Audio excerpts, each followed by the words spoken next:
Hello, hi everyone, જય શ્રી કૃષ્ણ. સ્વાગત છે સિમીસ વ્લોગ. આજે ઉત્તરાયણ છે તો મારા બધા યુટ્યુબ ફેમિલી અને બધા યુટ્યુબ ફ્રેન્ડ્સને happy Uttarayan and happy Makar Sankranti. તો અત્યારે અમે આવી ગયા છીએ છત પર પતંગ ચગાવવા માટે અને ભાવેશ છે પતંગ ચગાવવા માટેની તૈયારી કરી રહ્યા છે અને વાહી છે કહે છે કે ડેડી હું તો ફિરકી પકડીશ ફિરકી. તો મેં કીધું હું તો ખાઈ પીને મોજ કરીશ. ત્યારે મમરાના લાડુ, તલની ચીક્કી ને સિંગદાણાની ચીક્કી ને મજા આવી ગઈ. અને પેલી જ પતંગ ભાવે ચગાવતા હતા તો પવનના લીધે તારમાં અટવાઈ ગઈ અને એ પતંગ તો નીકળી જ નહીં. તો ત્યાંથી જ આપણે દોરી કાપી પડી અને વાહી છે એ સ્પાઈડરમેન બની છે કારણ કે એને સ્પાઈડરમેન વાળું માસ્ક લીધું છે. એનું ફેવરિટ છે સ્પાઈડરમેન. તો એ કહે છે મમ્મી જોજે હું છે ને આમ કરીશ ને હું દિવાલમાં ચીપકી જઈશ, હું દિવાલ ચડવા માંડીશ. તો વાહીને તો નખરા ચાલે છે અને પેલી પતંગ તો તારમાં અટવાઈ ગઈ. તો બીજી પતંગમાં કાનો માતર બાંધ્યો ન હતો તો ભાવેશ બીજી પતંગને કાનો માતર બાંધે છે અને પછી બીજી પતંગ ચગાવીશું. અને પવન એટલો જોરથી હતો કે કેટલાની તો પતંગ પણ ચગતી ન હતી અને અમારી પતંગ હવે ચગી ગઈ છે, તમે જોઈ શકો છો. પણ સૂર્યનો પ્રકાશ એટલો હતો કે કોઈની પતંગ પણ દેખાતી ન હતી.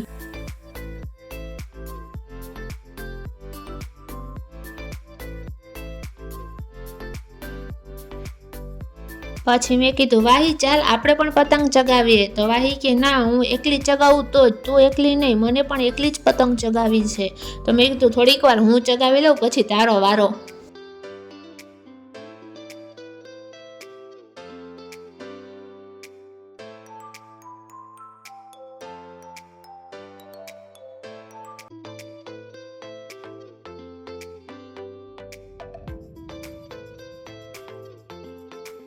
અને વાહિયાનું બલૂન છે એ દોરીમાં અટવાઈ ગયેલું જોઈ ગઈ. તો કે મમ્મી મારું બલૂન અટવાઈ ગયું છે, એ જો નીકળતું નથી, કાઢ જલ્દીથી અગર ફૂટી જશે. તો મેં કીધું ચાલો આપણે તારું બલૂન નીકાળીએ.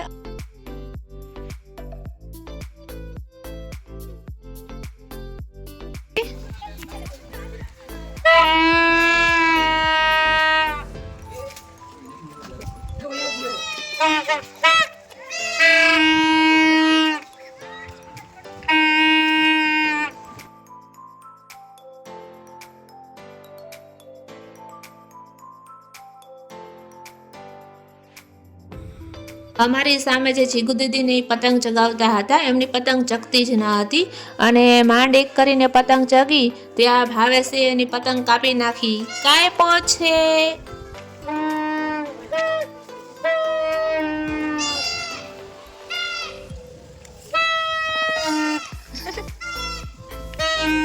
અમારી વાહી છે હવે એકલી પતંગ ચગાવે છે કારણ કે મમ્મી તે પણ એકલા ચગાવી, ડેડી પણ એકલા ચગાવે છે, તમે તો મને એકલા પતંગ ચગાવવા જ નથી આપતા. તો કીધું ચાલ એના ડેડી કે ચાલ હવે તારો વારો ચગાવ હાલ. એના ડેડીને દોરો પણ પકડવા દેતી ન હતી, એકલી જ ચગાવીશ હું, એકલી જ ચગાવીશ હો. પછી એકલી ચગાવતી હતી અને દોરો ખેંચ્યા જ કરે.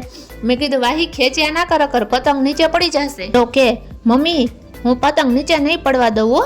અને પછી બપોરે 2:30 વાગે કીધું ચાલો શું રસોઈ બનાવું. તો ભાવેશ કે કંઈ બનાવવું નથી, હું રેડીમેડ ઊંધિયું લઈ આવું અને તું રોટલી બનાવી નાખ. તો ભાવેશ ઊંધિયું લેવા ગયા એટલી વારમાં મેં રોટલી બનાવી નાખી અને પછી અત્યારે 3 વાગે અમે જમવા બેઠા. જમીને પછી હું તો થોડીક વાર માટે સૂઈ જ ગઈ કારણ કે મને માથું દુખતું હતું. તો મેં તો હું થોડીક વાર સૂઈ જાઉં અને પછી હું ઉપર આવીશ પતંગ ચગાવવા માટે.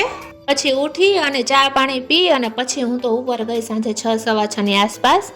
તો એ જોઈ શકો છો કે કેટલી પતંગ ઉડે છે અને આજુબાજુમાં બધા શોર એટલો છે અને બહુ મજા આવી રહી છે.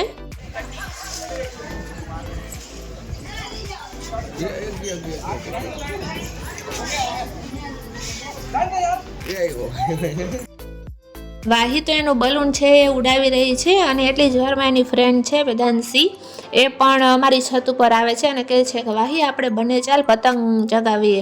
તો વેદુ છે એને ફિરકી પકડી છે અને વાહી છે એ કે હું તને પતંગ મુકાવીશ અને તું પતંગ સરસ ચગાવજે. અને હવે બંને ફ્રેન્ડ છે ભેગી થયું છે વેદાંશી અને વાહી. તો એ બંને મોજ કરી રહી છે, બહુ મજા આવી રહી છે બંનેને. એકે ફિરકી પકડી છે ને એકે પતંગ, એનાથી પતંગ ચગે પણ કે અમે જોજો અમે તમારાથી પણ ઊંચી પતંગ ચગાવશું ડેડી જોજો. અને હવે અંધારું પણ થવા માંડ્યું છે અને તો પણ એટલો શોર છે, હજી પતંગ ચગાવવાનો આમ મજા આવી રહી છે. નીચે જવાનું મન નથી થતું, પણ ઠંડી પણ એવી જ લાગે છે. ઠંડો ઠંડો પવન વાય છે, તો હું નીચે ગઈ અને બધા માટે સ્વેટર અને ટોપા લઈને આવી કે બધા પહેરી લો એટલે ઠંડી ઓછી લાગે. ઠંડો પવન બહુ જ ઝાઝો હતો અને વાહી કે મમ્મી હાલે મારું બલૂન થોડીક વાર પકડતો, હું માંગુ એટલે મને આપી દેજે હો. ઓકે વાહી. અને હવે ફૂલ અંધારું થઈ ગયું છે અને ઠંડી પણ બહુ વાય છે, તો મેં કીધું ચાલો હવે આપણે નીચે જઈએ. તો વાહી કે મમ્મી હું આ બલૂન છે એ આસમાનમાં છોડી દઉં? તો મેં કીધું હા છોડી દે.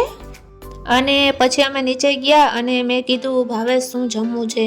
તો ભાવેશ કે બપોરનું ઊંધિયું તો હજી પચ્યું નથી, તો કંઈક નાસ્તા જેવું કરીએ. તો કે હું ડ્રાય મંચુરિયન લઈ આવું? મેં કીધું તો લઈ આવો, મજા આવી જશે. તો ચાલો હવે અમારું મંચુરિયન આવી ગયું છે, તો અમે જમી લઈએ અને આપણે આવા જ નવા વિડીયો જોવા માટે મળીએ મારા નેક્સ્ટ વ્લોગમાં. Tata bye bye. મારો વિડીયો ગમ્યો હોય તો સબસ્ક્રાઈબ કરો, લાઈક કરો અને શેર કરો. Thank you.